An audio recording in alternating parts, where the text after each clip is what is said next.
I was really blessed to be able to attend a 4-day online summit about educating mindfully, and I have a lot of evidence-based strategies I can share with you. I'm sure I can keep you busy for at least 10 hours, but don't worry, I won't do that. Research suggests that mindfulness benefits our bodies, not just our minds. There is many aspects of our well-being that has been impacted by mindfulness, like improving our mood, increasing positive emotions, decreasing anxiety, and decreasing job burnout. But to be honest, mindfulness is not going to solve your problems, and it won't make your problems go away.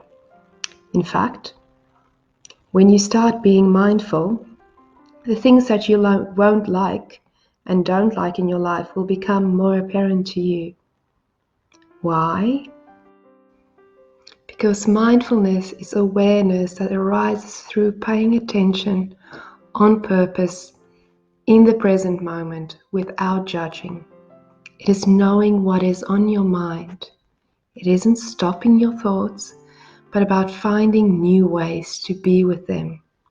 It is learning that your thoughts are just thoughts, not necessarily truths. When you start doing this, it can be very confronting to sit with these intense emotions like anger, fear, and sadness. You are now actively choosing to check into your experiences rather than checking out. You're showing up for life. Being mindful is being in the present moment.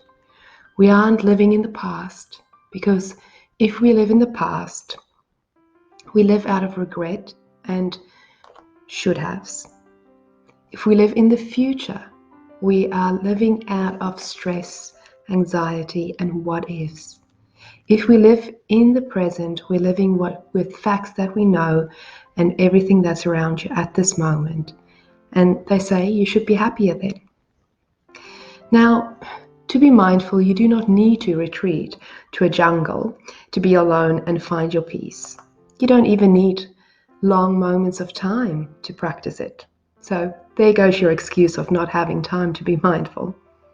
You can do it right where you are now, and you can do it smart. So SMART stands for short moments of awareness repeated times.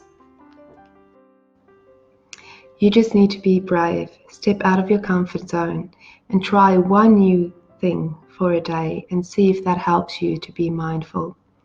Some things will work and some things won't. Allow yourself to be surprised with discovering new ways to be mindful. There is more than one approach to mindfulness. Remember, you are the only one that can knit the strategies together that works for you.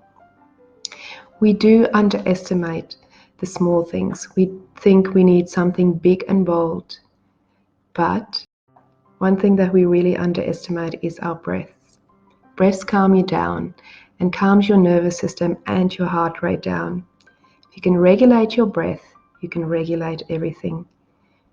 From your body to your nervous system, to your brain, to your attention, to your emotions.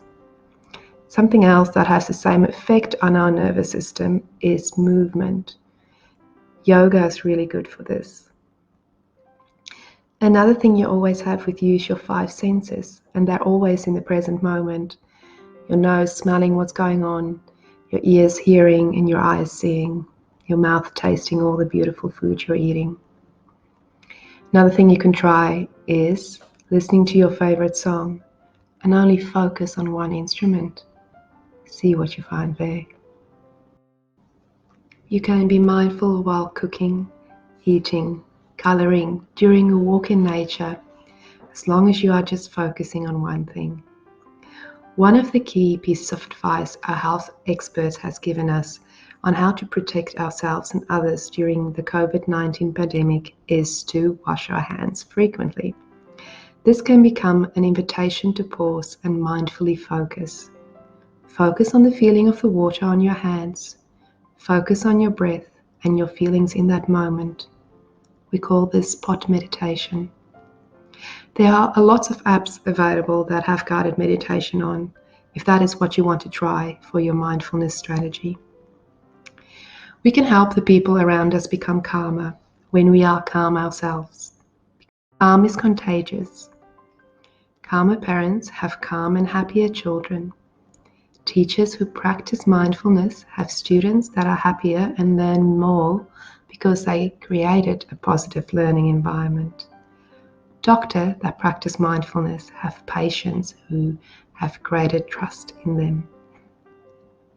Mindfulness starts with us, and calm starts with us. John Kabat-Zinn, one of the original leaders of the mindfulness movement, once began a talk by asking, "How many people were in the shower with you this morning?" We're all accompanied by voices in our head from the moment we woke up, and sometimes way past the time that we drift off to dreamland. We carry around with us a cast of thousands.